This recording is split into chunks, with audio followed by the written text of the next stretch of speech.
Coucou les explorateurs du soi, j'espère que vous allez bien. On est en direct avec Rachel pour vous parler d'estime de soi. Bonjour à Alors, tous. bonjour Rachel. Alors pour ceux qui sont là en live, n'hésitez pas à écrire hashtag live, ça nous permet de vous voir connectés. Et pour ceux qui regarderont cette vidéo en replay, vous pouvez écrire hashtag replay. Poser des questions. On va tenter de garder un œil sur le chat en direct. Et voilà, je pense que j'ai donné les infos principales. Donc, pour tout vous dire, Rachel et moi, on ne se connaît pas. On s'est croisés au séminaire de Martin Latulipe. C'était quoi le week-end, pas dernier, mais celui d'avant, Ouais, c'est ça. dans une file d'attente pour aller faire des hugs à François Lemay. Tout à fait. Et voilà, le feeling est passé et j'ai proposé à Rachel de venir faire son premier live sur Facebook avec moi, de partager ce Et je moment. te remercie vraiment de cette opportunité de pouvoir faire un premier live. Il y a toujours une première à tout, donc c'est OK. J'ai relevé le challenge que tu m'as donné et j'en suis très, très contente. Ah, c'est top et on en reparlera, mais c'est un des paramètres qui permet de continuer à nourrir l'estime de soi, C'est vrai. sortir de sa zone de confort, risquer de faire quelque chose qui est pas parfait et du coup, clop, la jauge d'estime de soi augmente. Donc Rachel, Mhm. je te laisse te présenter. Qui es-tu? Alors, je m'appelle Rachel, donc Rachel Hatton. Je suis coach, formatrice et puis sophrologue. Donc, alors moi, ma petite histoire, c'est que j'ai toujours, pour ceux qui ont vu un petit peu ma petite présentation, je vais quand même me représenter. J'ai toujours cru au prince charmant. Comme beaucoup de filles, j'ai été entretenue dans ce conte de fées du prince charmant sur son beau destrier blanc qui va nous rendre heureuses et qui va nous apporter tout ce qu'on veut. Donc, j'ai été longtemps confrontée, confrontée à ça. Et je l'ai rencontré, ce prince charmant. Donc, j'ai rencontré ce prince charmant. C'est un petit peu comme dans les contes de fées. Ils vécurent heureux et eurent beaucoup d'enfants. Nous, on a eu 2 enfants ensemble. Donc, tout allait bien, tout était merveilleux. Accident de la vie. Mon mari décède brutalement dans un accident de moto. Et donc là, c'est la vie qui bascule. Tout ce qu'on a imaginé, tout ce qu'on a programmé, tout ce qu'on a vraiment vu pour notre vie, pour nos enfants, tout bascule d'un jour à l'autre. Et là, on passe par, bien sûr, toutes les émotions de peur, les émotions, est-ce que je vais être capable de affronter cette situation avec 2 enfants en bas âge? Est-ce que puis la colère aussi, les sentiments d'injustice, sentiments d'abandon. Donc on passe par beaucoup de phases quand il nous arrive quelque chose comme ça, qui vraiment nous fait baisser en estime de soi, ou en tout cas nous ramène à toutes ces souffrances ou ces douleurs des fois qu'on a eues dans l'enfance, qui font qu'on se rend compte qu'on a une estime de soi qui peut être un petit peu variable et fluctuante en fonction des événements de la vie, et que c'est un petit peu compliqué de faire face à ça parfois. Donc voilà, cet événement a fait que j'ai eu à me poser des questions sur ma façon de m'aimer, sur ce que je vaux, ma valeur. Et en fait, au travers de toutes les épreuves que j'ai eu à traverser, en fait, ça m'a permis de m'aimer plus.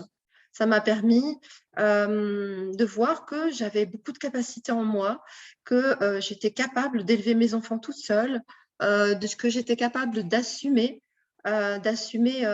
tout ça. Et ça m'a vraiment permis de voir les aspects que je ne voyais pas forcément en moi, parce que j'avais peut-être une tendance à me dévaloriser, et qu'en fait, j'avais ce potentiel-là. Alors évidemment, il y a des grands moments de doute, des grands moments de peur, mais ça m'a permis de faire le point un petit peu là-dessus. Et donc, tout ça pour dire quoi? Aujourd'hui, je suis formatrice, je suis coach, et j'accompagne du coup les personnes à retrouver une meilleure estime de soi, notamment, puisque c'est un petit peu ma spécialité aujourd'hui, dans des situations, dans des difficultés de la vie, alors que ça peut être deuil, ça peut être un burn-out, ça peut être une dépression, tout ce qui est autour des maladies finalement de l'estime de soi. Ça peut être aussi reprendre confiance en soi pour aller vers un nouvel emploi, par exemple, ou pour reprendre un emploi après une longue absence. Par exemple, quand on a été tout simplement en congé parental, quelquefois c'est difficile de revenir confiant sur un poste sur lequel on n'a pas été, par exemple, pendant 3 ans. C'est aussi d'accompagner alors les mamans solo, j'allais dire, mais aussi les parents solo, que ce soit des mamans ou des papas, à équilibrer leur vie personnelle et leur vie professionnelle. Parce que je suis passée par là, donc je peux donner des clés, et je peux aider aussi ces parents-là à pouvoir trouver des solutions, et de trouver des solutions en eux, notamment en allant peut-être parfois vers l'entrepreneuriat. Donc voilà, et puis aussi d'aider des gens qui veulent vraiment trouver leur raison d'être, leur mission de vie, et les aider à vraiment savoir qui ils sont, mieux se connaître, parce que c'est déjà une des premières bases de l'estime de soi, c'est de pouvoir, de savoir quels sont ses besoins, quelles sont ses valeurs, et comment on peut effectivement travailler là-dessus pour pouvoir aller vers une vie qui nous ressemble. Donc voilà, c'est un petit peu comme ça que j'accompagne aussi aujourd'hui les personnes qui viennent vers moi. Donc voilà. Alors, ma définition de l'estime de soi, puisque je pense que c'est important de partir là-dessus. Alors déjà, bon, si on devait donner une définition un petit peu latine, ça vient du mot estimare, qui veut dire, qui a en fait deux significations. Ça veut dire déterminer la valeur. Par exemple, je sais pas, par exemple, à cette maison, j'estime cette maison à 200 000 euros. Donc voilà, ça c'est une façon d'estimer la valeur. Et puis l'estime, c'est aussi avoir une opinion sur quelque chose. C'est-à-dire, j'estime que, par exemple, cette maison vaut 200 000 euros. Donc voilà, donc c'est la façon dont je me regarde, la manière dont je m'évalue, et comment je me vois. Est-ce que je me vois, est-ce que je m'aime, ou est-ce que je ne m'aime pas dans ce que je vois de ce miroir, en fait. Et c'est le respect aussi qu'on se porte. C'est aussi comment on se sent soi-même dans les situations. Et puis, c'est aussi le sentiment qu'on peut être compétent et capable de réagir aux situations et aux défis de la vie. Merci pour cette définition bien complète. Donc, si je comprends bien, tu as une histoire de vie où tu crois au prince charmant, tu le rencontres, et, Ouais. arrive un accident tragique où tu perds, tu perds ce rêve sur pattes qui se réalisait. Ouais. Quel lien, toi, tu fais entre ce deuil que tu as à faire et l'estime de soi? Alors, en fait, ça chamboule tellement, en fait, à l'intérieur de soi. On a plein d'émotions, et ça fait ressurgir, en fait, des vieilles blessures, les vieilles blessures de l'âme. C'est-à-dire que quand on est dans ce genre de défi de la vie, en fait, on est vraiment confronté à soi. On est vraiment confronté à ces parts d'ombre. On est vraiment confronté à notre petite voix intérieure, celle qui nous dit, mais t'es nul, tu n'y arriveras jamais. Comment tu vas faire pour être le papa et la maman, même si on peut évidemment pas être le papa et la maman. du coup, c'est plein de questionnements sur, sur notre capacité, par exemple, à agir, notre capacité à pouvoir peut-être faire face aussi à l'échec, c'est-à-dire de se dire, est-ce que je vais être capable de bien élever mes enfants? Et puis, quand on voit qu'on fait des erreurs, bah, d'être capable aussi d'accepter l'échec ou d'accepter l'erreur en essayant de ne pas être trop dur avec soi. Parce que moi, j'avais tendance à être très dure avec moi, parce que j'avais eu une éducation assez stricte, où on n'avait pas trop le droit à la parole dans cette éducation, et où du coup, j'avais l'habitude de me taire, et j'avais l'habitude de peut-être ne pas montrer mes émotions, ne pas être confiante finalement en moi.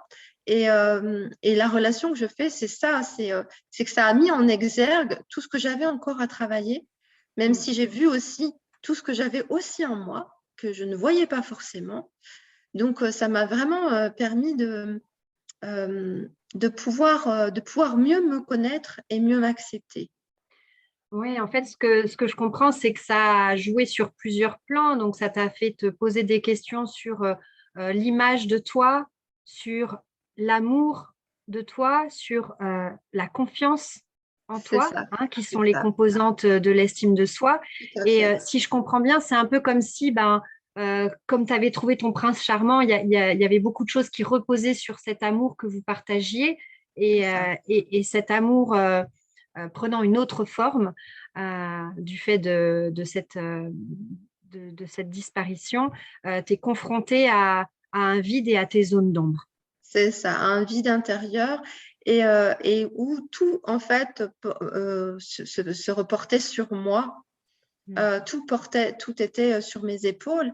Et donc, du coup, bah, j'ai eu besoin aussi de revoir mon rapport à moi-même, de revoir mon rapport aux autres, et aussi de revoir, bien sûr, mon rapport à l'action, hein, comment j'allais agir dans cette situation.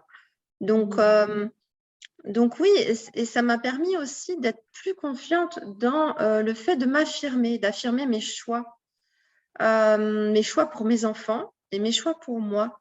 Et j'ai eu besoin pour ça de comme couper avec cette ancienne vie pour pouvoir redémarrer autrement avec d'autres schémas. C'est-à-dire qu'il y a eu vraiment une scission.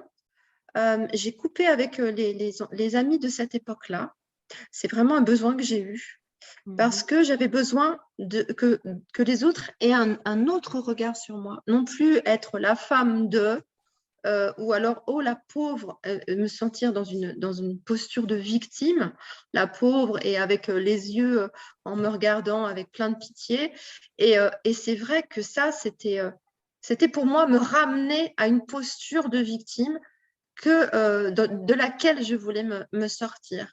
Donc, du coup, j'ai eu besoin vraiment de faire un reset pour me refaire une image et me retrouver moi, en fait.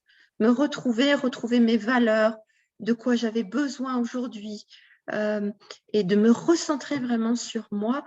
Et je pense que c'est ça qui est important quand on fait un travail sur l'estime de soi, c'est vraiment de prendre un temps pour soi, pour vraiment se poser et se dire, bon, ben voilà, maintenant faire un petit état des lieux sur, ben voilà, comment je me sens, qu'est-ce que je connais finalement de moi, parce que ça me fait réagir. Il y a des réactions, par exemple, que je n'aurais pas pu anticiper, que je ne connaissais pas de moi. Et vraiment euh, de voir en fait comment on peut à nouveau s'aimer et à nouveau reconstruire quelque chose, enfin, ou continuer la vie, construire la vie autour de finalement être son propre pilier et prendre la responsabilité de sa vie. Et ça m'a permis aussi de faire quelque chose que je n'avais pas l'habitude de faire, d'apprendre à faire quelque chose que je n'avais pas l'habitude de faire. C'est par exemple demander de l'aide. Et ça, c'est vrai que dans mon enfance, j'avais pas forcément eu On me disait toujours, il faut se débrouiller tout seul, il ne faut rien demander à personne. Voilà, donc du coup, ça m'a appris aussi à vraiment mettre en place un donner-recevoir qui soit équilibré, et de s'appuyer sur le soutien social. Et ça, c'était quelque chose de très nouveau pour moi. C'est magnifique ce que tu partages et de pouvoir aussi transmettre ce message qu'à partir d'un drame, on peut aussi transcender le drame pour en faire une opportunité de se reconnecter à soi, de trouver en soi les repères, de parcourir ce chemin de la connaissance de soi, Oui, tout à connaître fait. ses limites, connaître ses besoins, savoir demander de l'aide. Tout ça, c'est vraiment de l'amour de soi. Et je fais une petite pause pour dire bonjour à ceux qui sont parmi nous. J'ai vu Stéphanie qui émet #live, Nani qui met, donc Fanny qui met bonjour, Cédric qui est là aussi. On a Steph, Françoise qui sont parmi nous. Bonjour à tous. On est en train de parler, pour ceux qui nous rejoignent, de l'expérience de Rachel et de ce qui l'a amené à vouloir accompagner les personnes qui en ont envie et qui en ont besoin à retrouver l'estime de soi, à la nourrir. Voilà. Alors, je voulais juste dire que aussi, j'ai une propension à être très tournée vers les autres. Donc, c'est pour ça que c'était difficile aussi de me regarder moi. Mais en fait, le développement, le commencement du développement personnel que j'ai commencé à faire quand j'ai eu cette épreuve, il est passé par ma fille. En fait, ma fille qui était toute petite à l'époque, et en grandissant, en fait, je voyais bien qu'elle avait beaucoup de colère. Et j'avais besoin de la soulager et envie de la soulager. Donc, j'ai commencé aussi à me former en fait à des outils énergétiques pour aider ma fille. Et en fait, en voulant aider ma fille, en fait, je me suis aidée moi parce que ça a ouvert à ma conscience. J'ai eu comme une ouverture de conscience qui m'a permis d'avoir un autre regard sur la vie. Et c'est là qu'a commencé véritablement mon travail de connaissance de soi. C'est en voulant aider l'autre, en fait, en voulant aider ma fille, je me suis reconnectée en fait à ma capacité de guérison et à ma capacité de trouver des ressources pour les autres, mais aussi pour moi. Et ça, c'est vraiment chouette parce que c'est vrai que pour pouvoir aider les autres, il faut commencer d'abord par soi. C'est très, très important. Et, Et quand ça, tu je l'ai fait parles de... intuitivement, en fait. Je l'ai fait intuitivement, voilà. Et ça, Waouh. Quand tu parles de... Tu as une nouvelle conscience, tu la matérialiserais comment? Quelles sont les premières prises de conscience que tu fais en accompagnant ta fille dans ce chemin de la guérison? ben déjà, de pouvoir voir toutes les émotions qui peuvent être accompagnées, enfin, accompagner le deuil. Et de voir que les enfants, et c'est pour ça que j'aime aussi accompagner les enfants, que les enfants, en fait, mettent tout sur leurs parents, enfin, font tout reposer sur le regard que les parents posent sur eux, les attentes que peuvent avoir les parents par rapport à eux, et ils construisent aussi leur estime de soi autour du parent. Donc pour moi, c'était important d'être un pilier, c'était important d'être un petit peu le modèle, et donc la prise de conscience, c'est de voir quelles sont les émotions et comment on peut transformer ça en quelque chose de positif. C'est-à-dire que les émotions sont un message de changement. Donc moi, j'ai essayé de comprendre quelle était l'origine de sa colère. Et elle me disait, par exemple, voilà, c'était un accident de moto, un accident de la route qui avait été provoqué par une personne. Et elle me demandait, maman, est-ce que le monsieur, il est en prison? Alors, je lui disais, non, le monsieur n'est pas parti en prison, mais parce que, voilà, il a fait une erreur. Il a fait une erreur de conduite. C'est sûr, c'est dramatique, mais on fait tous des erreurs. Malheureusement, ça a coûté la vie à ton père, mais on fait tous des erreurs. Et là, voilà, il n'est pas parti en prison parce que il n'a pas fait exprès. Et donc, c'est d'aller canaliser la colère, de comprendre la colère et d'aller apporter du réconfort, d'aller apporter des choses qui permettent d'être dans l'amour, en fait. Parce que moi, je n'avais pas envie de nourrir cette colère, mais plus qu'elle retrouve la paix intérieure. Et c'est ça aussi qu'on peut trouver au travers de l'estime de soi, c'est aussi de retrouver une forme de paix intérieure. Par le biais aussi d'apprendre à pardonner et d'apprendre à reconnaître ses propres parts d'ombre pour pouvoir les voir aussi chez les autres et les accepter chez les autres. Et être toujours un peu plus dans l'amour, en fait. Moi, je crois que l'amour est dans tout et l'amour guérit tout. Donc, pour moi, c'est vraiment un message d'amour que de s'apporter l'amour de soi de façon inconditionnelle et avec ses parts d'ombre et ses qualités, ses talents et ses défauts, si on peut dire, pour pouvoir l'accepter aussi chez les autres et pouvoir être dans une posture de bienveillance et d'accueil. Et juste pour que ceux qui nous écoutent puissent se faire peut-être une image mentale plus claire de ce qui t'arrive à l'époque, quel âge ont tes enfants quand ton mari décède? Alors, ma petite fille, elle a 3 ans et demi et mon petit garçon, il a 18 mois. Donc, tu te retrouves vraiment confrontée à une épreuve pleine de challenges. Pleine de challenges, d'autant plus que je venais de prendre un poste de formatrice à la chambre de commerce et qui était à 45 km de chez moi et pour lequel je devais construire mes supports de formation au fur et à mesure. Donc, ça veut dire que c'était très, très compliqué, à la fois au niveau du travail, à la fois au niveau des enfants, à la fois au niveau de la fatigue. Et enfin bon, c'était une situation vraiment qui cumulait. Je suis vraiment allée dans je dirais, un petit peu ce qu'on appelle parfois la nuit noire de l'âme, où vraiment tout était difficile, tout était compliqué. Et J'imagine. voilà. Et voilà, et j'ai eu besoin, il y a un moment où j'ai rencontré donc mon patron pour lui demander, il m'a demandé si je voulais renouveler mon CDD. Je lui ai dit à condition d'avoir au moins mon mercredi. Il me dit non, ça ne sera pas possible.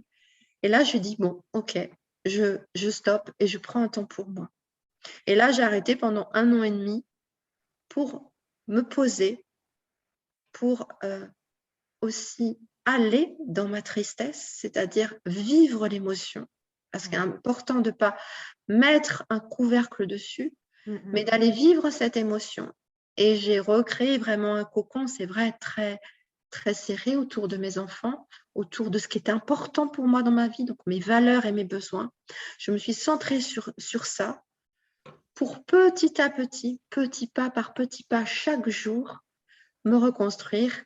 Et quand j'ai été prête, j'ai déménagé, j'ai vendu ma maison, je suis allée plus près de la ville et j'ai retrouvé un travail qui là était dans une association parce que j'ai eu besoin de donner du sens à ma vie et donc dans une association où j'ai pu œuvrer à aider les autres.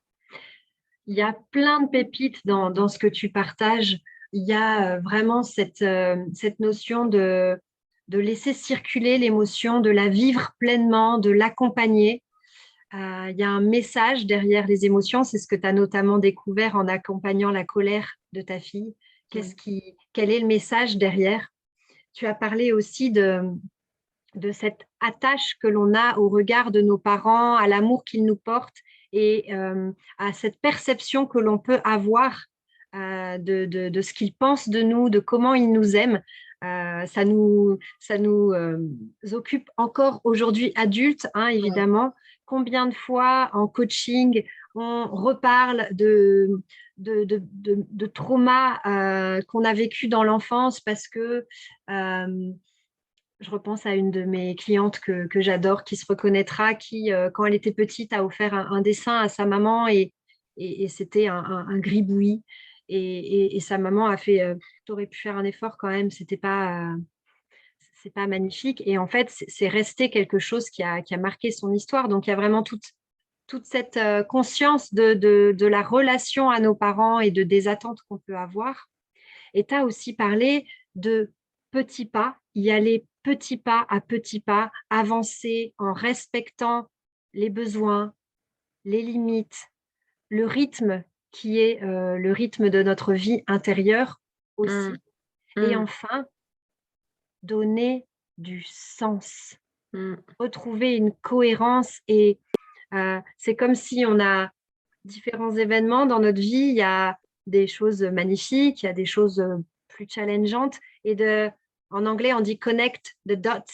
Une fois qu'on a connecté les points et qu'on trouve une cohérence à tout ça, on peut délivrer un message, transcender tout ce qui nous est arrivé et transmettre ce qui est vraiment important pour nous. Ouais, c'est vrai.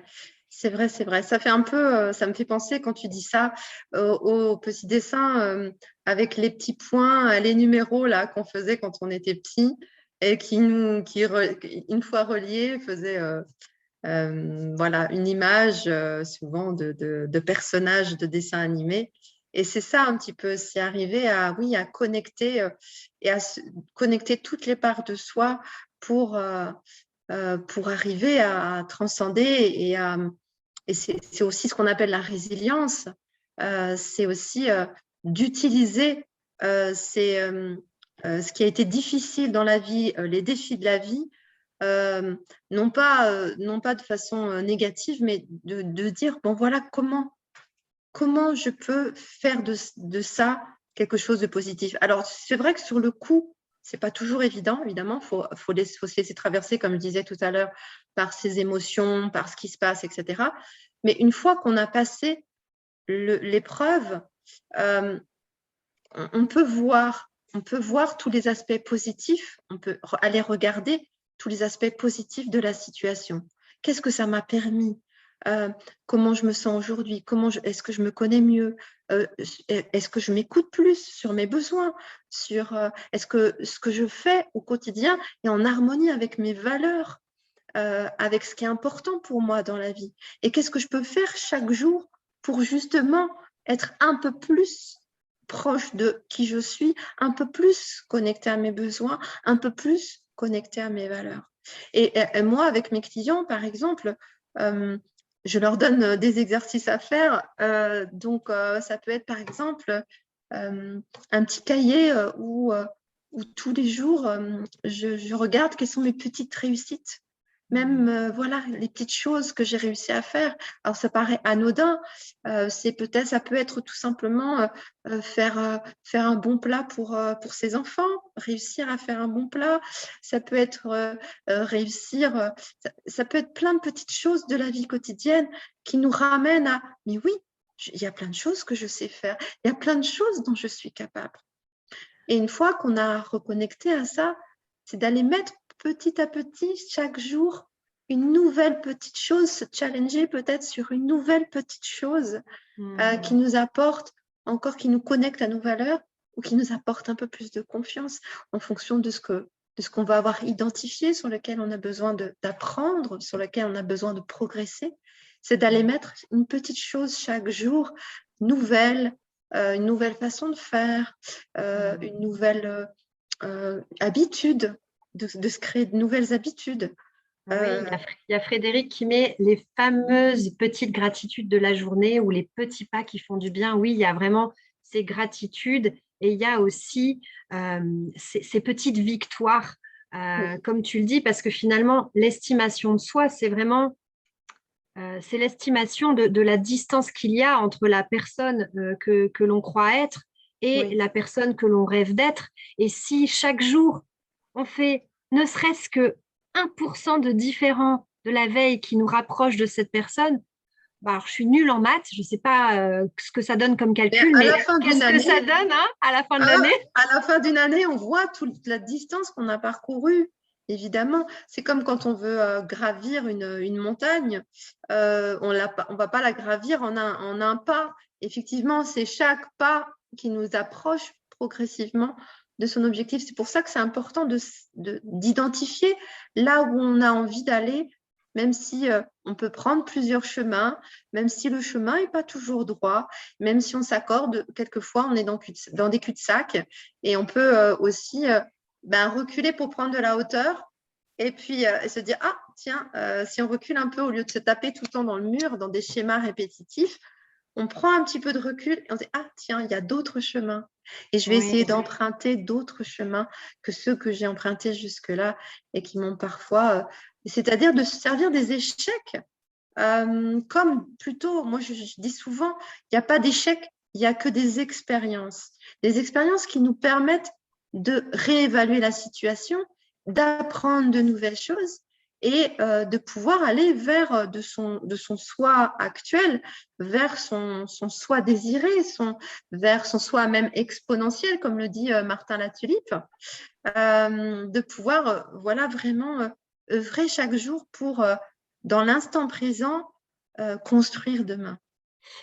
Oui, tu parles de prendre de la hauteur ou prendre du recul, réévaluer, d'où parfois l'intérêt de se faire accompagner pour gagner en objectivité et parfois finalement prendre les raccourcis que quelqu'un d'autre a déjà pris.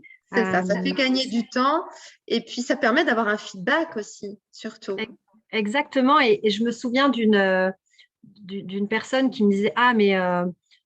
moi, j'ai pas besoin de me faire accompagner, je peux me débrouiller tout seul. » Évidemment, la vie est assez bien faite pour nous apporter les leçons dont on a besoin et pour avancer. Et en même temps, regardons bien qui se fait accompagner de manière régulière. Ce sont les champions, les sportifs. Pourquoi? C'est pas parce qu'ils sont mauvais, c'est parce que justement, ils ont besoin de gagner ce millimètre, ce regard extérieur qui va mettre de la conscience là où soi-même, on peut avoir plus de difficultés. Et j'aime beaucoup cette… Pardon, excuse-moi, je te coupe. C'est aussi quelle valeur j'ai. C'est-à-dire que aller s'offrir, je dirais s'offrir un coaching, c'est quelle valeur je me porte pour pouvoir aller encore un peu plus loin, là où j'ai envie d'aller. C'est vraiment se dire, un petit peu comme dans la pub, pense que je le vaux bien. Voilà, c'est quelle valeur je me porte. Et là, on est vraiment dans l'estime de soi. C'est est-ce que j'ai envie d'investir sur la seule chose qui vaille le coup pour moi, c'est sur soi. Est-ce qu'on a envie d'investir sur soi?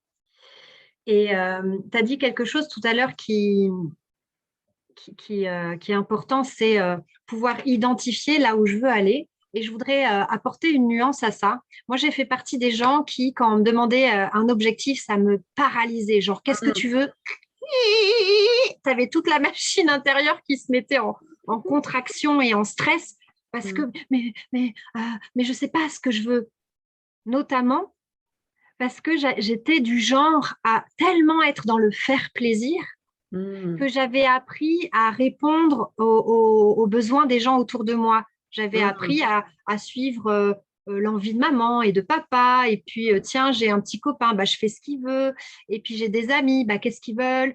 Et ça a été très compliqué pour ma part de découvrir qu'est-ce qui était important pour moi. Et j'ai envie de dire finalement, parfois, c'est juste se sentir bien avec soi-même. Alors, juste, on est d'accord. Mais on peut viser quelque chose et puis, en cours de chemin, réévaluer.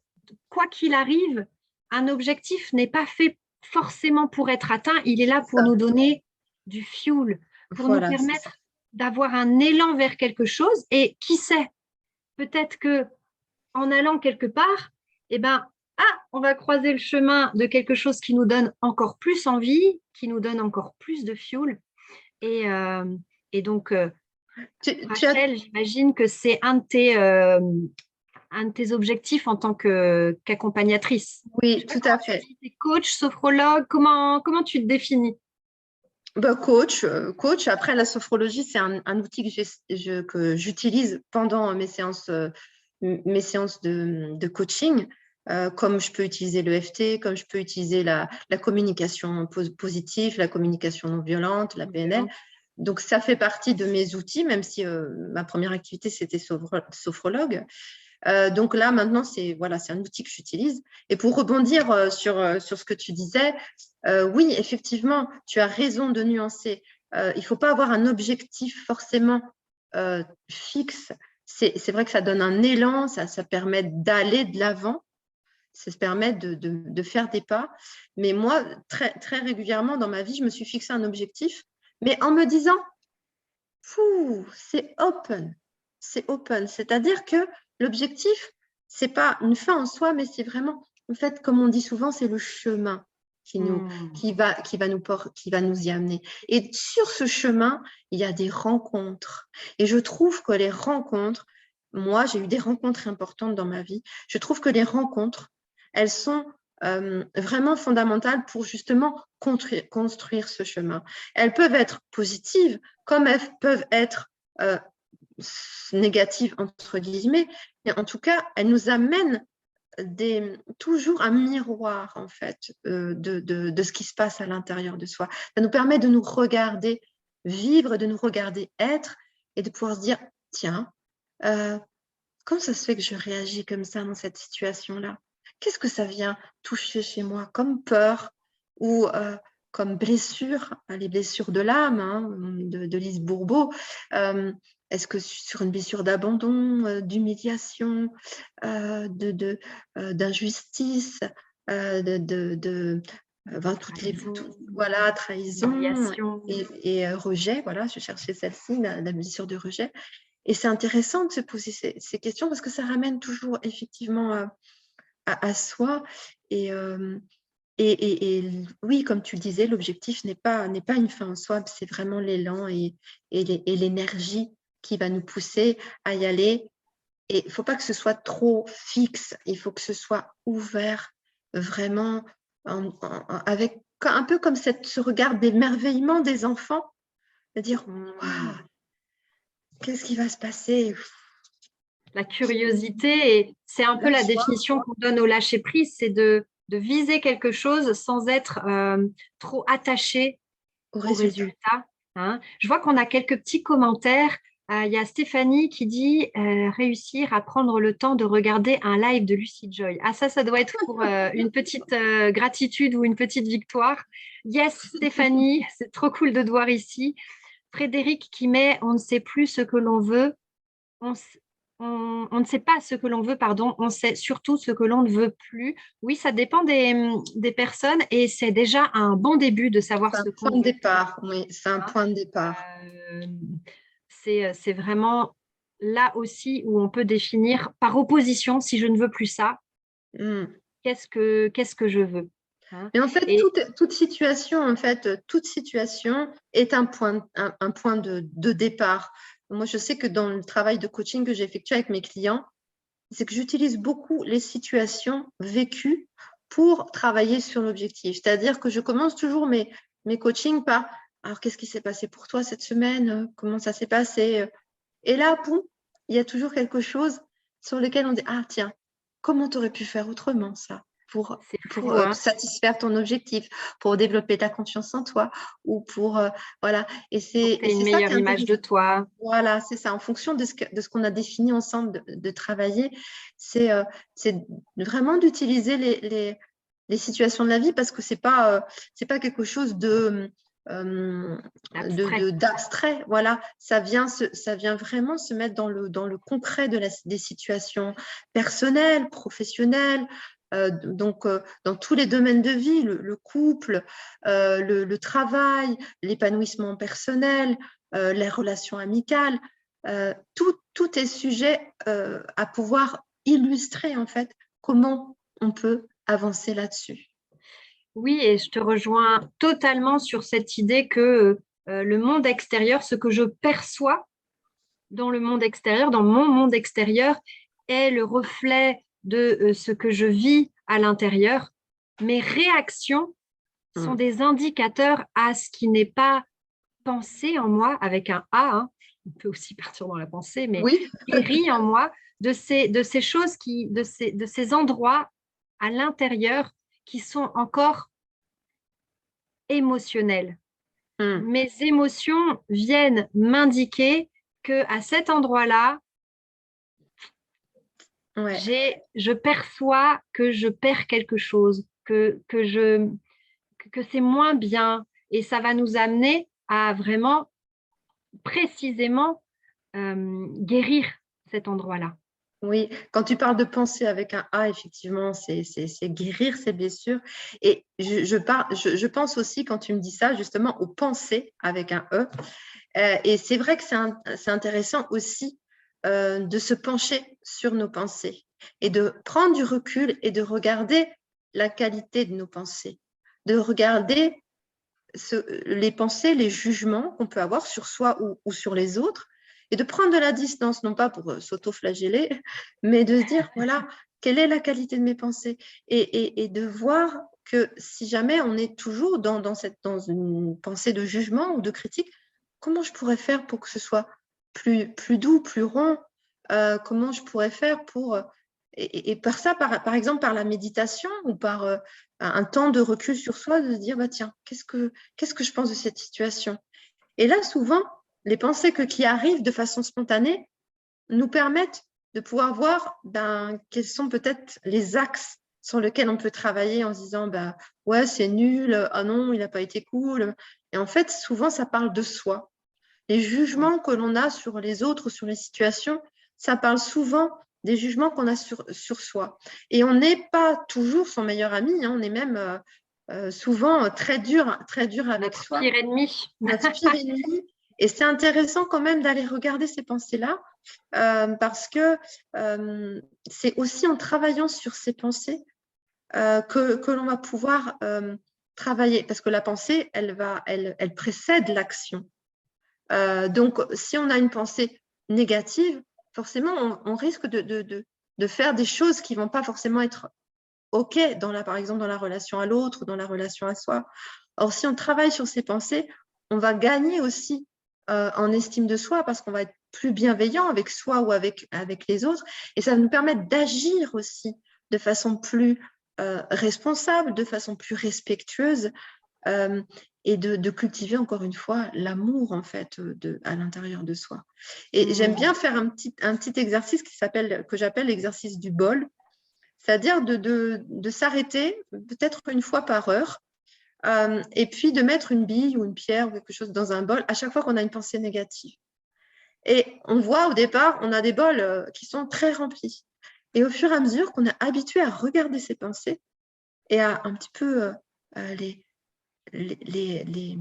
rendre plus douces, petit à petit, chaque jour, le bol devient moins plein. Et là, on constate vraiment de façon très concrète qu'on a une possibilité d'avoir une action sur nos pensées qui ont une influence sur nos actions vraiment dans la vie quotidienne.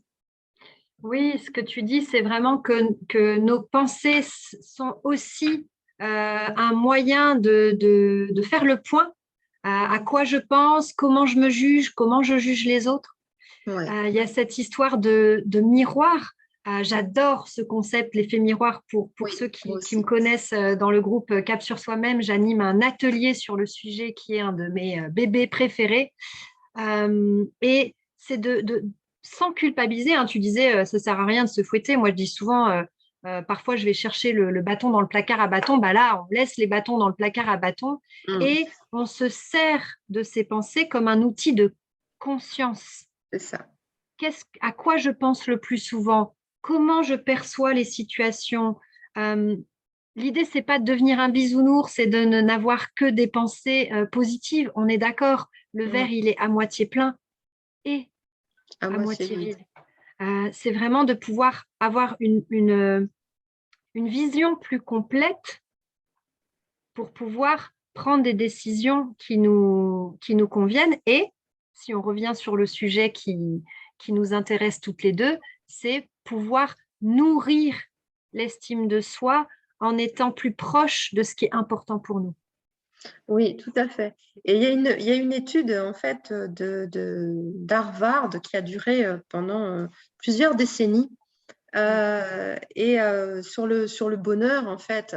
Et il s'est avéré dans cette étude sur le bonheur que ce qui compte le plus en fait pour les hommes, c'était une étude qui était spécifiquement masculine, mais bon, Et ce qui était le plus important, en fait, c'était la qualité des relations aux autres. Et c'est pour ça que c'est d'autant plus important de travailler sur l'estime de soi. C'est vraiment source d'un bonheur, en fait. Parce que ça commence par soi. Et une fois qu'on a, je dirais, rempli son réservoir d'amour, une fois qu'on a compris qui on était et qu'on a aussi fait, comment dire, copain-copain avec nos parts d'ombre, eh ben, on peut aussi l'accepter chez les autres. Et ça change vraiment la relation à l'autre. Ça Et change tout. crée vraiment du bonheur de pouvoir avoir cette relation aux autres qui est une relation vraiment où on peut se permettre de s'affirmer en toute bienveillance, mais aussi de pouvoir être dans l'empathie, dans l'accueil de l'autre, mais aussi dans l'accueil de soi, c'est-à-dire se respecter aussi soi, non, ce qui est important pour soi. Et oui, et c'est un point qui est essentiel dans l'estime de soi, cette histoire de part d'ombre. C'est pour ça qu'on en parle souvent, parce que c'est plus facile de s'aimer dans les parts de lumière, ce qu'on trouve beau chez nous, nos qualités, ce que les gens nous disent en termes d'amour. Ah ouais, toi, t'es tellement comme si, c'est génial. Ou alors de ce qu'on voit de soi qu'on aime. Mais là où on avance en termes d'estime de soi, en termes d'amour de soi, c'est quand on parvient à sortir les zones d'ombre de sous le tapis, Sous le tapis. à les regarder les yeux dans les yeux et de pouvoir dire, allez, je m'aime aussi avec ça. Alors oui, c'est vrai. Alors une bonne technique pour aller voir ses parts d'ombre, c'est souvent, encore une fois, au travers de l'autre, c'est souvent ce qu'on n'aime pas chez les autres, qui nous dérange profondément.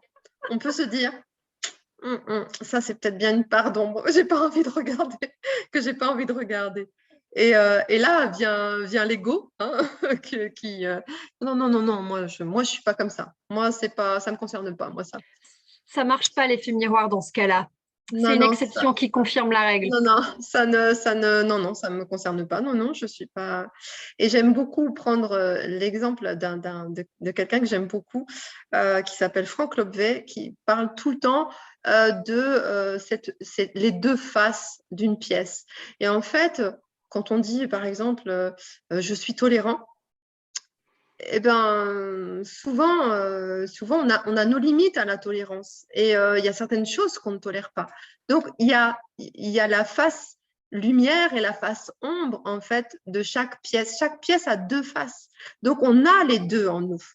Et accepter ça, qu'on a les deux en nous, c'est accepter aussi, encore une fois, les parts d'ombre des autres. Et c'est aussi ne pas se dire ni je suis tout mauvais ou ni je suis toute lumière. On est, on est les deux, en fait, on est les deux et c'est ce qui fait qu'on est des êtres uniques et pouvoir assumer vraiment aussi ça, de dire, bah oui, à cet endroit-là, effectivement, c'est la limite de ma tolérance, c'est aussi savoir poser des limites. Et c'est en ça que l'affirmation de soi, elle est importante dans la connaissance de ses parts d'ombre, c'est de se dire, voilà, moi là, je pose mes limites. Là, je ne veux pas qu'on aille au-delà de ça et ça peut paraître de l'intolérance, mais c'est juste du respect de soi en fait. Et c'est ça, se connaître. Et les limites, pour chacun, elles vont être différentes. Et ça, c'est OK. Il n'y a aucun souci. Il n'y a pas de jugement à avoir par rapport à ça. On a chacun nos valeurs et on a chacun nos limites. Et arriver à accepter ça en soi, c'est surtout pas se comparer aux autres parce qu'effectivement, les autres ont leur vécu, ont leur éducation, ont je dirais, leur cadre de référence qui fait que on va tous réagir d'une manière différente. Et quand on sait ça, en fait, ça nous permet aussi de pouvoir être plus dans l'accueil et dans une belle notion d'estime de soi. Oui, retrouver sa complétude. Pour avoir eu la chance de passer une semaine avec Franck Lobvet en immersion, si vous ne connaissez pas cet homme, il fait des vidéos depuis des années sur YouTube. Oui, Il a j'adore. écrit 2 bouquins qui sont Mm. vraiment très précieux, en tout cas pour ma part. À part aussi, oui. Je vois qu'on Voilà, a les ça, mêmes références. voilà, ça a été un homme qui m'a permis de m'ouvrir aussi à de nouveaux points de vue, à une nouvelle façon de me regarder. Mm. Euh, donc, merci d'avoir parlé de lui. Je trouve que c'est vraiment quelqu'un qui mérite d'être connu. Et qui va un Et petit peu, parfois, à contre-courant de certaines idées très euh, New Age sur le regard qu'on a sur soi. Mais c'est justement très, très intéressant la façon dont il regarde les choses. hmm, Et, et je trouve que c'est un peu, ça peut paraître un peu confrontant, mais justement, c'est là où c'est intéressant d'aller vraiment un petit peu se confronter à ce qui nous paraît parfois un peu évident, où on se complaît, on est parfois dans une certaine forme de complaisance. Alors voilà, ça remet un petit peu les pendules à l'heure. Je trouve que c'est un regard qui est intéressant. oui, et puis comme tu le dis, cette histoire des 2 facettes, pour en parler dans d'autres termes, on peut avoir cette illusion du 100%. Je suis 100% généreux, ah, moi je suis 100% tolérant, je suis 100% gentil, mais c'est faux. C'est faux. C'est faux. Pour C'est une pouvoir illusion. vivre la gentillesse, il faut connaître le contraste avec la méchanceté. C'est ça.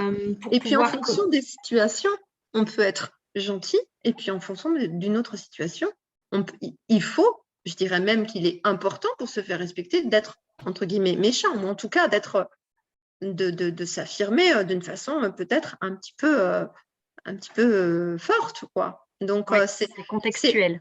voilà, c'est contextuel tout ça. Donc, et puis voilà, c'est important de pouvoir s'autoriser. Encore une fois, c'est une question d'autorisation et de permission que l'on se donne, de s'autoriser à être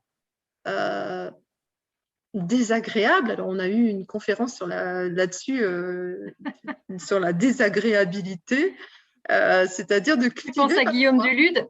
Oui, je pense à Guillaume Duluth qui m'a beaucoup interpellée aussi dans le fait d'aller à contresens des idées un petit peu que l'on a sur le développement personnel et d'aller parfois dans sa désagréabilité peut un peu aussi nous préserver, hein, nous préserver et puis aussi et puis c'est ok, on n'est pas parfait et moi qui ai un driver, enfin un message contraignant de sois parfaite. Et j'ai beaucoup travaillé là-dessus et à me dire oui, effectivement, j'ai eu quelquefois des retours de mes enfants en me disant mais maman, t'es pas très aimable ou des choses comme ça. Ouais, bah écoute, c'est ok, c'est ok parce que là, ça ne me convient pas, donc je pose mes limites et voilà, et c'est comme ça. Et, Exactement. et Il y a voilà, Cédric qui dit personne n'est parfait. Exactement. Fanny qui personne. rajoute j'aime cette idée que nous avons les 2 côtés de Ça personnalité, de déculpabilise un valeur. peu, hein, c'est déculpabilisant. Et puis, c'est vrai, surtout, si on veut vraiment être honnête, parce que ça fait partie aussi des 9 clés de l'estime de soi, être honnête avec soi, c'est une des clés qui est une clé d'intégrité aussi. C'est-à-dire que sans se flageller encore une fois, c'est se dire oui, bon, effectivement, euh, je peux être comme ci ou je peux être comme ça. C'est OK, je suis OK avec ça. C'est être intègre avec soi, c'est regarder les choses de façon, alors, même si de façon la plus objective possible, même si je ne crois pas vraiment à l'objectivité, on est toujours influencé par quelque chose, mais vraiment de regarder les choses en face, en tout cas. De voir les choses en face. Et ça, être honnête avec soi, c'est aussi travailler sur le rapport avec soi. Oui, c'est une des petites phrases, d'ailleurs, que j'ai dû écrire quelque part. Être honnête avec soi pour être plus vrai avec les autres et finalement pouvoir connecter avec les gens avec qui ça vibre, avec qui ça Oui, match. ouais, ouais, Euh, ouais. je dis souvent, parfois, quand on est drivé par ces injonctions dont tu parlais tout à l'heure, donc ça peut être soit parfait, ça peut être soit fort, ça peut être sois gentil, fais plaisir, toutes ces choses-là, on va avoir tendance du coup à mettre des côtés de notre personnalité sous le tapis, à ne surtout pas vouloir exprimer, dire non et toutes ces choses-là. Et imaginons du coup si on a appris sois parfaite. Prenons ton driver, qui est aussi un peu le mien. Du coup, on croit qu'on doit briller jaune. Tu vois, sois parfait, on est un phare qui brille jaune. Donc, on va s'attirer les gens qui aiment le jaune. Mais imaginons que notre couleur, c'est plus un espèce d'orangé, comme un coucher du soleil, mais on ne veut pas le montrer parce que nous, on nous a dit non, c'est le jaune, la couleur qui est bien.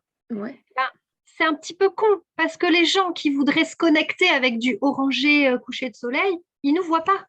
C'est ça. Et donc, être plus vrai avec soi, être honnête avec soi, c'est aussi l'opportunité d'attirer à soi des personnes avec qui il y a quelque chose à partager de fluide. Hein. Oui, c'est ça, c'est ça. En fait, ça permet, en travaillant sur ces aspects-là de ces drivers, encore une fois, de s'autoriser en fait à être authentique. Authentique. Et enfin, en tout cas, moi, c'est quelque chose qui, aujourd'hui, après tout le chemin de vie que j'ai eu, est très, très important et fait partie de mes valeurs, d'être authentique et de pouvoir vraiment être qui je suis. Alors avec, encore une fois, tout ce qui peut être intéressant et tout ce qui l'est moins, mais d'être authentique et de garantir cette authenticité avec mes clients pour que eux puissent vraiment avancer et puissent atteindre les objectifs qu'ils se sont fixés. Ça veut dire que être authentique, parfois, ça pique un peu, hein. Ça pique un peu parce qu'on peut être un petit peu confrontant, toujours dans la bienveillance, évidemment, mais on va aller dire, mais attends, là, là, il y a une contradiction entre tes valeurs et tes actions. C'est d'aller mettre en exergue les choses parfois qui sont un peu contradictoires et qui font que, en fait, on ne se respecte pas, ou d'aller mettre en lumière ces choses-là. Et oui, comme tu dis, parfois on dit des choses et puis dans l'action, on n'est pas tout à fait aligné avec ce qu'on dit. Donc ça peut être quelque chose de pas facile à assumer. Ouais, et du coup, quand on est, moi aussi j'ai un deuxième driver fait plaisir. Si on est vraiment, si on ne travaille pas là-dessus, on peut avoir envie de faire plaisir à l'autre et puis finalement de ne pas le confronter, de ne pas lui permettre de pouvoir avancer. Donc voilà, et puis que risquer que l'autre, alors quand on a une blessure de rejet par exemple, risquer que l'autre nous repousse ou ne nous aime plus, ou enfin voilà, c'est ça qui vient peut-être rouvrir des blessures et qu'on n'a pas envie. Donc c'est pour ça que c'est important aussi de bien identifier quelles sont ces blessures pour justement ne pas aller dans ces travers-là et de pouvoir aider les autres au mieux. Enfin, en tout cas, dans ma démarche de coach, c'est vraiment d'être vigilante vraiment à ça et être authentique dans la bienveillance pour aider l'autre à aller voir peut-être parfois ce qu'il n'a pas toujours envie d'aller voir. Oui, ça rejoint, tu as parlé beaucoup de bienveillance aujourd'hui, de connexion à soi, à l'autre. Je pense qu'il y a eu énormément de pépites enfin, tu nous as partagé énormément de pépites lors de ce live. Je vois que ça fait déjà 3/4 d'heure qu'on est en train de parler. À un moment donné, tu nous as parlé de 9 clés de l'estime de soi. Alors, sans rentrer dans le détail, j'imagine que ceux qui nous écoutent se disent, c'est quoi les 9 clés? C'est quoi les 9 clés? Donc, est-ce que tu pourrais offrir à ceux qui nous écoutent les 9 clés? Alors, n'hésitez pas, là, pour ce dernier, souvent, ça dure environ 1 heure, un live, sur Capture Soi-même en tout cas. N'hésitez pas à mettre des commentaires. Là, je vois Fanny qui nous dit accepter d'être un phare multicolore. Exactement, ça peut être ça aussi. Un arc-en-ciel. Voilà, écrivez des questions si vous avez envie de connaître quelque chose de plus sur Rachel, s'il y a des choses en lien avec l'estime de soi ou en lien avec ce qu'on a partagé au cours de ce live qui vous intéresse.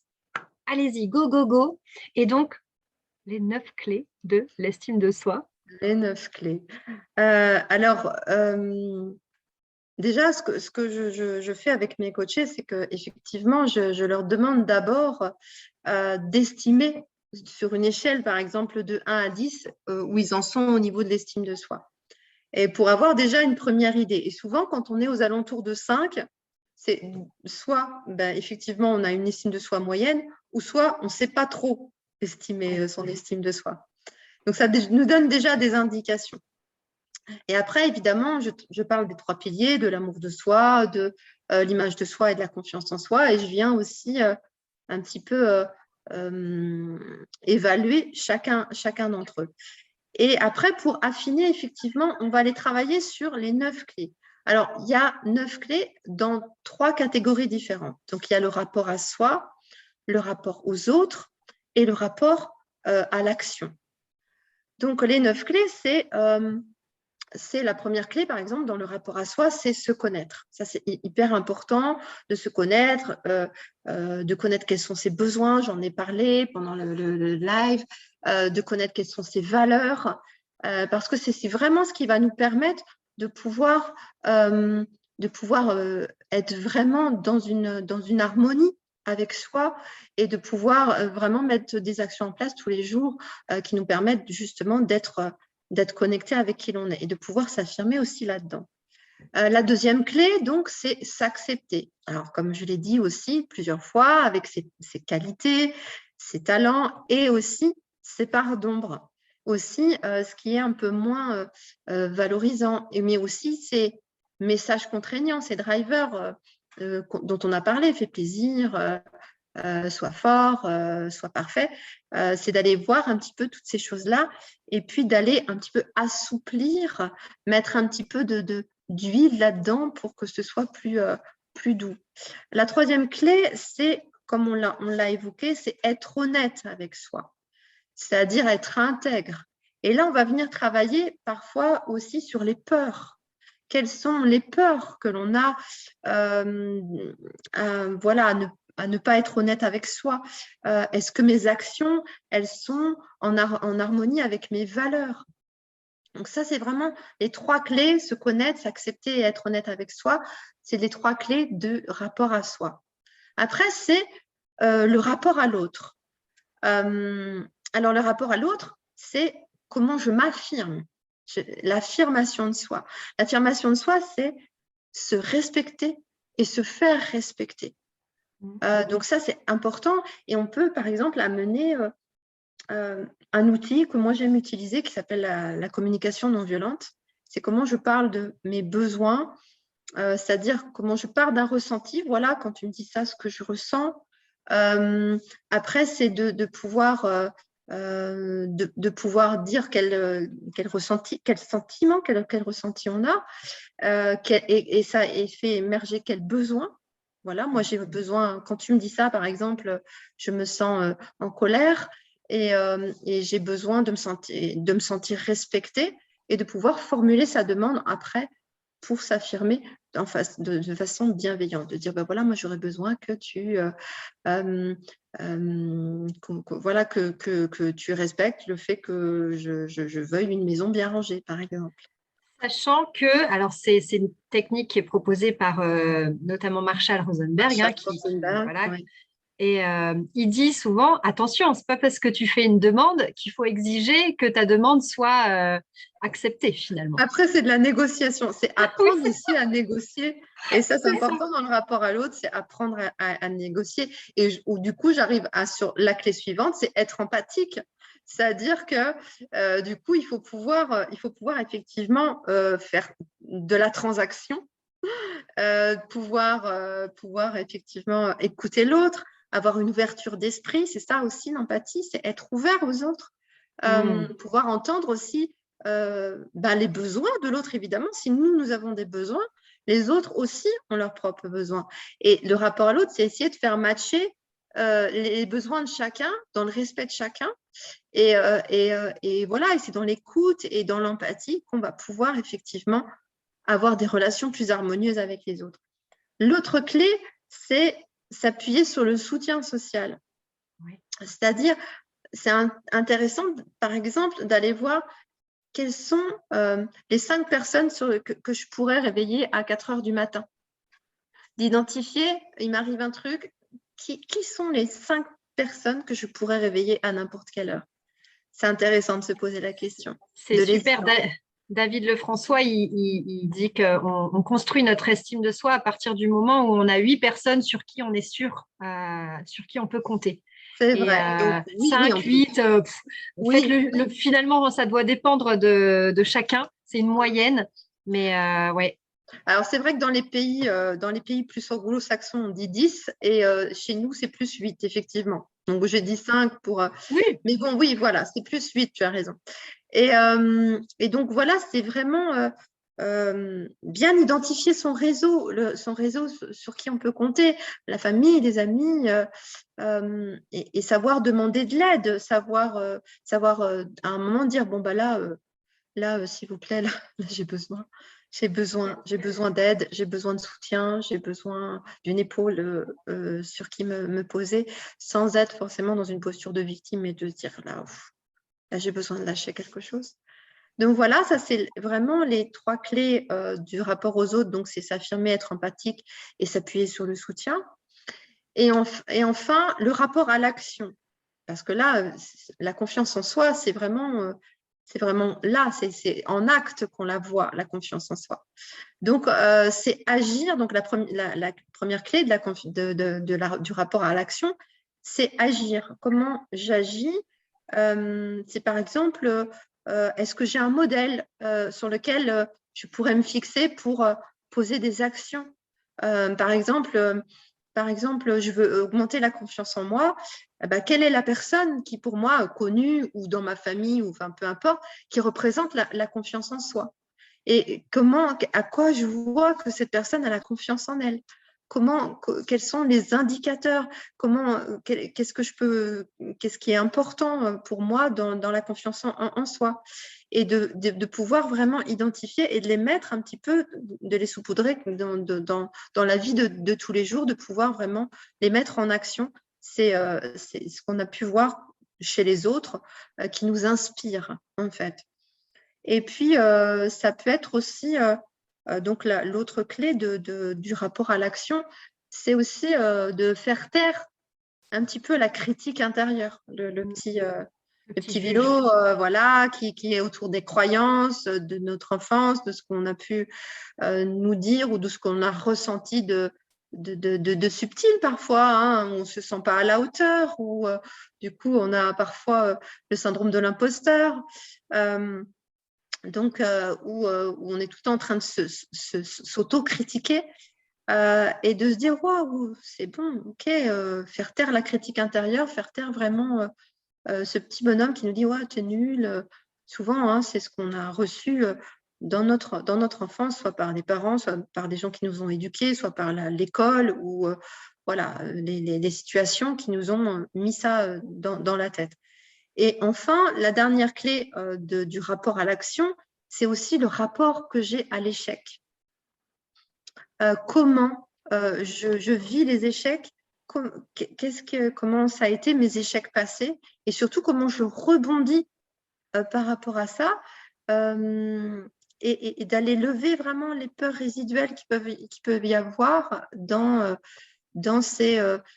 comment je vis l'échec et qu'est-ce que j'en fais, comment je transforme ces échecs en expérience ou pas. Et voilà, on va travailler en fait sur voilà, ces 9 clés en fonction de l'objectif évidemment que l'on a sur le travail d'estime de soi et d'aller vraiment accentuer sur des petites…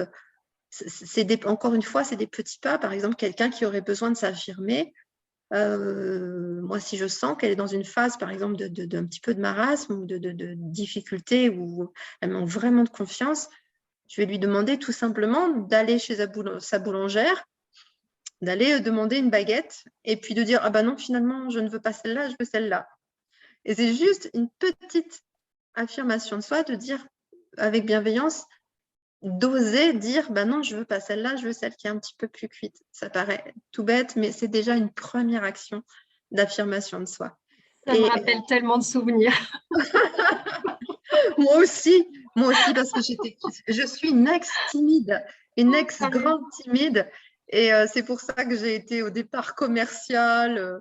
Enfin bon, j'ai fait tout ce qu'il fallait pour aller vraiment dans des choses qui me mettaient dans ma zone d'inconfort et qui m'a permis aujourd'hui de pouvoir accompagner des personnes. Mais c'est vrai que moi, j'arrivais même pas à demander une baguette quand j'étais petite. Je n'arrivais même pas à demander une baguette. Vous voyez que on peut être en ancienne timide et pouvoir quand même aujourd'hui être un peu plus affirmée et être plus en tout cas en harmonie avec soi et avec ses valeurs. Et c'est important pour mener sa vie à bien, être plus heureux. Ça passe, à mon avis, par ça. Oui, oui, et cette histoire de la baguette, cette peur de déranger ou cette peur de décevoir ou cette peur du rejet qui est à l'origine énormément de nos comportements ou de nos armures, Oui, de voilà, nos c'est ça. protections, sont vraiment des endroits clés où aller travailler et où aller finalement désarmer la machine. C'est ça. Et puis, ce qui est important aussi de savoir, que c'est vraiment pas une fatalité, parce qu'en fait, on a aussi au niveau cérébral une plasticité. Et la plasticité cérébrale nous permet quand on fait de nouvelles actions, d'aller créer un nouveau chemin neuronal et de créer une nouvelle façon de faire. Ça nous permet aussi de dire c'est possible de faire autrement. Mais pour ça, et c'est ce qu'on amène en coaching, il faut passer à l'action. C'est-à-dire, il ne faut pas rester dans sa tête. C'est bien de lire des bouquins de développement personnel, c'est chouette, c'est C'est super. beau de visualiser aussi. C'est beau de visualiser. Moi, j'utilise la visualisation aussi avec l'outil sophrologie. J'utilise la visualisation effectivement pour préparer, par exemple, à un entretien d'embauche ou pour préparer à quelque chose, une entrevue qui peut être compliquée. J'utilise la visualisation. Mais il n'y a que dans l'action qu'on va pouvoir vraiment transformer les choses. Moi, Oui. c'est ça que j'ai envie de dire. Voilà, la transformation, elle passe par l'action. On va créer un nouveau chemin neuronal. Et même si l'action n'est pas parfaite, eh ben, on va pouvoir l'analyser après. Dire, bon, voilà, qu'est-ce qui s'est passé? Qu'est-ce qui a été? Qu'est-ce qui n'a pas été? Comment je peux faire la prochaine fois? Tout est prétexte à débriefer et la prochaine fois à apprendre et à faire autrement. Oui, tu parles de plasticité cérébrale finalement avec ces nouveaux chemins neuronaux. Et je ne sais plus qui disait, mais trompez-vous, trompez-vous, Trompez-vous, trompez-vous trompez-vous. et réajustez. C'est ça. Hein. C'est en expérimentant des choses qu'on peut savoir si ça le fait pour nous ou si ça le fait pas. Et un de mes formateurs dit souvent, si tu veux savoir quelle dose de sel t'aimes bien dans tes pâtes, faut bien qu'un jour t'en aies mis pas assez et qu'un jour t'en aies mis trop. Donc C'est voilà, vrai. j'aime ce concept que tu amènes ici de oui, nourrissons-nous de bouquins, nourrissons-nous de vidéos inspirantes. Euh, c'est super chouette, visualisons des tas de choses. Je crois en la loi de l'attraction et au fait que notre vibration énergétique est importante, évidemment. Euh, mais si on reste sur son putain de canapé en lisant des bouquins et en visualisant des choses, on a moins de chances. Je dis pas que ça n'arrive pas. Hein. J'ai des amis qui sont restés dans leur canapé et c'est le plombier qui a sonné et puis c'est devenu, je te la fais en romancé, c'est devenu l'homme de leur vie ou en tout cas une jolie histoire.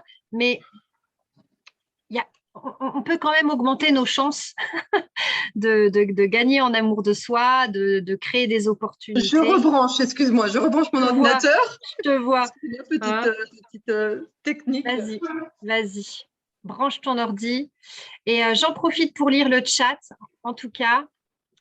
Nani, Fanny, donc.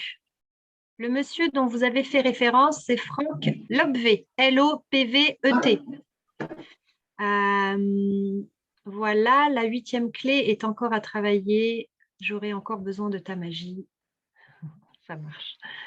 Merci pour vos commentaires. En tout cas, je trouve ça passionnant pour ma part, ce sujet. Je trouve ça très intéressant d'avoir trois grands axes, hein, le rapport à soi, le rapport à l'autre et le rapport à l'action pour pouvoir aussi sortir de ce côté abstrait qu'on a parfois quand on pense estime de soi. Mm. C'est comme quand tu as quelqu'un qui vient et qui te dit j'ai pas confiance en moi. Ok, alors plus précisément, dans quel domaine? Et comme tu le disais, d'avoir un modèle de tiens, bah, qui dans ton entourage, d'après toi, a confiance en lui? Ah ben, un tel, ok. Qu'est-ce- Comment tu sais qu'il a confiance en lui et qu'est-ce qu'il met en place? Quelles sont ses actions? Comment il se comporte pour qu'on puisse éventuellement reproduire des choses qui, évidemment, de manière adaptée, pourraient te correspondre.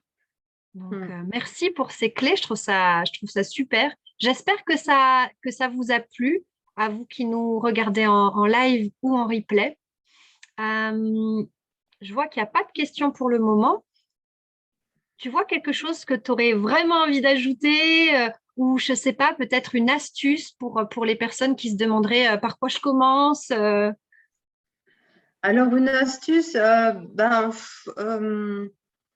c'est peut-être de commencer à se regarder soi, à faire ce que j'appelle moi de l'égoïsme altruiste.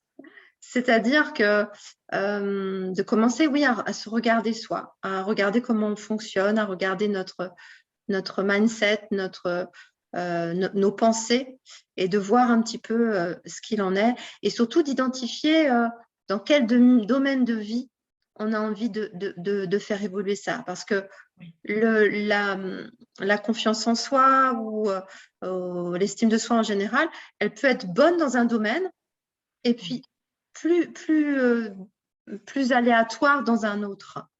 Et quelquefois, par exemple, on voit des dirigeants d'entreprise qui dirigent d'une main de fer, de maître leurs affaires et qui, quand ils arrivent chez eux, voilà, c'est la femme qui dirige et eux, ils sont un petit peu comme des petites choses complètement soumises et des choses comme ça. Donc, c'est vrai que c'est fluctuant, l'estime de soi, ça dépend des domaines de vie. Donc, dites-vous que dans certains domaines de vie, vous avez déjà confiance, ou dans certaines actions, vous êtes déjà complètement confiant, et d'identifier ça et de peut-être le transposer là où vous avez envie de le faire évoluer, de la faire évoluer, cette estime de soi. Oui, et merci de préciser ça.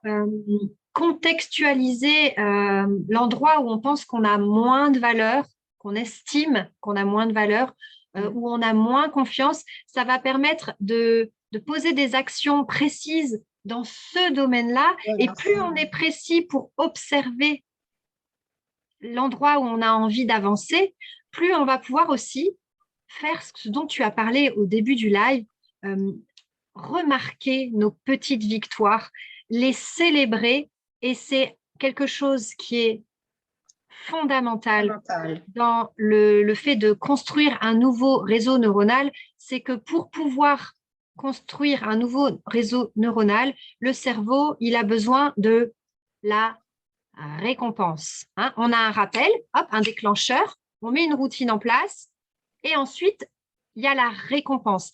La récompense, c'est la dopamine. Si mon cerveau ne chope pas la dopamine, il ne va trouver aucune raison de mettre en place ce nouveau circuit.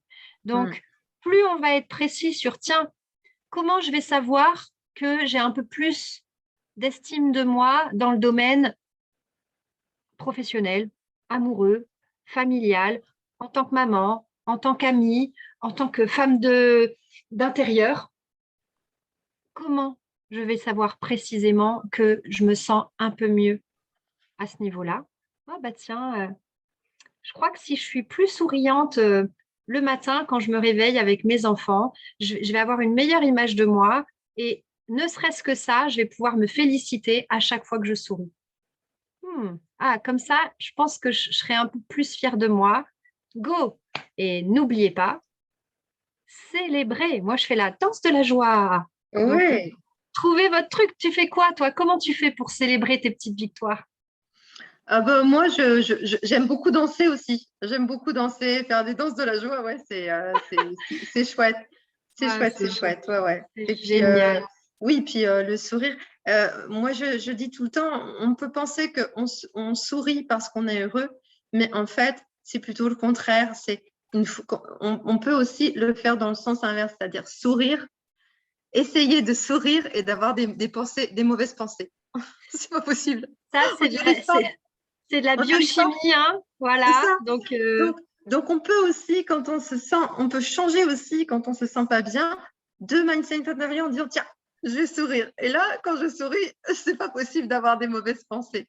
Et on a envie de rigoler. Et même si on se regarde dans le miroir en souriant, on se dit, voilà, voilà. Et puis, ça peut faire rire même. Et vraiment, ça change notre état intérieur. Donc, on peut aussi le décider, ça, le décider de notre état intérieur. Et c'est important aussi, moi je cultive ça, enfin, de cultiver notre jardin intérieur. Qu'est-ce qui nous fait du bien? Qu'est-ce qui nous fait du bien?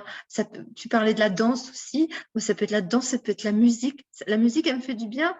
C'est de la musique forte, c'est de la musique classique. Voilà, qu'est-ce que je mets au quotidien aussi pour me faire du bien, pour, euh, pour vraiment me mettre un état d'esprit positif. Euh, tellement. ouais, et ça, c'est vraiment, ça aussi, c'est des petites choses qui sont très, très importantes pour nous booster et nous mettre justement en énergie positive. Et cette énergie qui nous donne cet élan et qui nous donne effectivement, comme tu dis, les neurotransmetteurs qui nous permettent de pouvoir agir. Et Ouais, puis, ben, le plaisir, c'est l'ocytocine et ça, on en a besoin aussi. tellement. Et voilà, je pense qu'on pourrait parler des heures parce que c'est Oui, un sujet qui nous passionne. tout à fait. Euh, Effectivement, testez. Si vous voulez retenir un petit truc facile à faire où il n'y a pas besoin de se prendre trop la tête, moi je disais à celles que j'appelle mes choupettes, si vous regardez ce replay, j'ai une grande pensée pour vous. Je leur disais souvent quand je leur faisais leurs petits bisous sur leur front pour qu'elles s'endorment, endormez-vous avec le sourire. Testez que ça, même si vous avez passé une journée de mer. Alors, si vous voulez pas vous endormir avec le sourire, réveillez-vous et dès que vous êtes en conscience de comment vous êtes, essayez ça. Franchement, c'est tout con.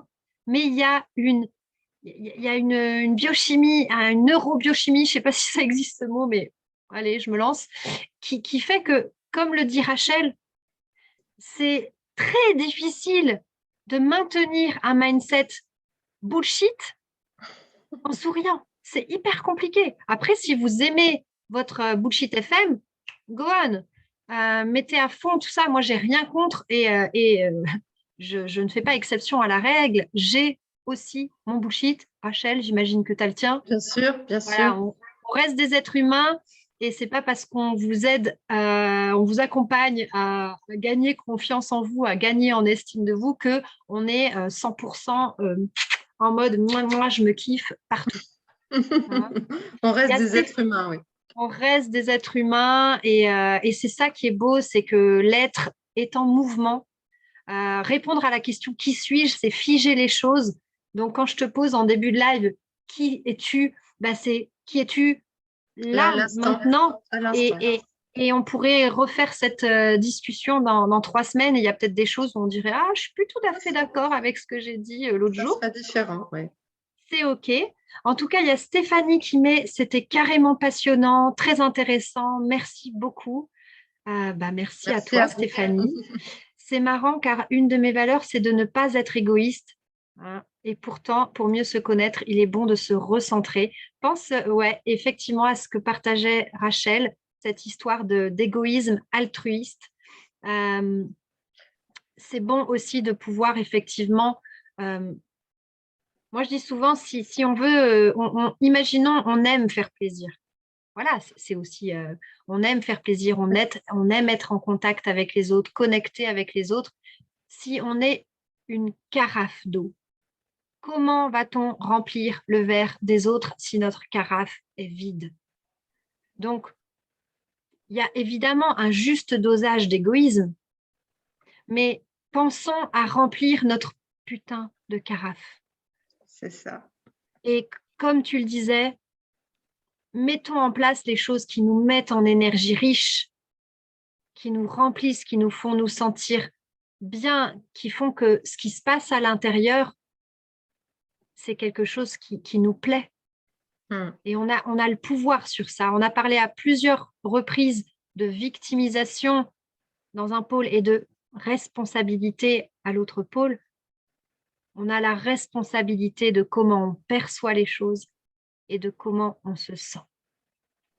Donc, je te laisse le mot de la fin. Si tu voulais que, voilà, les gens, ils ont mis appelé, tu sais, accélération, ils arrivent à la fin du truc et tu voudrais qu'ils retiennent une clé, un truc. Il y a une expression que j'aime bien, une expression, une citation, je ne sais plus qui d'ailleurs, qui dit on n'est pas responsable de la tête que l'on a, mais on est responsable de la tête que l'on fait. Donc voilà, c'est prendre la pleine responsabilité effectivement de son mindset intérieur en travaillant sur ces différentes clés. Et voilà, c'est pour apporter un peu plus de joie dans son quotidien et pour nous apprendre à être voilà, répondre aux défis de la vie qui se présentent et puis et pouvoir aller vers ce qu'on a vraiment envie de faire, d'être et de vibrer. Ça, c'est beau. Avant qu'on se quitte, comment ceux qui ont envie de connecter avec toi te trouvent? Alors, j'ai un site qui est en pleine réflexion. Donc, voilà. Vous pouvez me trouver donc sur ce site avec mes coordonnées sur www.rhsophrologie.fr. Donc, où il y a mes coordonnées. Mais bon, il n'est pas encore tout à fait fait. Sinon, vous pouvez me trouver sur ma page Facebook à Rachel Hatton. Vous me mettez un message en message privé. Et puis, je vous donne mes coordonnées téléphoniques. Et puis, on peut se prendre un rendez-vous. Sinon, mon adresse mail, c'est Rachel, RACHEL, @rhsophrologie.fr. Et là, vous pouvez m'envoyer un petit mail et puis on peut se faire un petit rendez-vous téléphonique pour se parler, se rencontrer et puis que je puisse vous expliquer un petit peu comment je fonctionne, si vous avez envie voilà, qu'on puisse faire un travail ensemble. Et puis voilà, je vais moi aussi me rendre un petit peu plus visible maintenant sur les réseaux sociaux. Donc, et créer une petite communauté aussi avec un futur groupe privé. Donc, je mettrai ça sur ma page Rachel Hatton et je vais créer un groupe privé. Donc, si vous avez envie de vous joindre à moi, à nous, et ben voilà, ce sera avec plaisir. Merci beaucoup. Je t'invite à écrire ça dans les commentaires du replay pour que les gens aient facilement accès à tes coordonnées. D'accord. J'ai adoré passer ce moment avec toi. Merci beaucoup.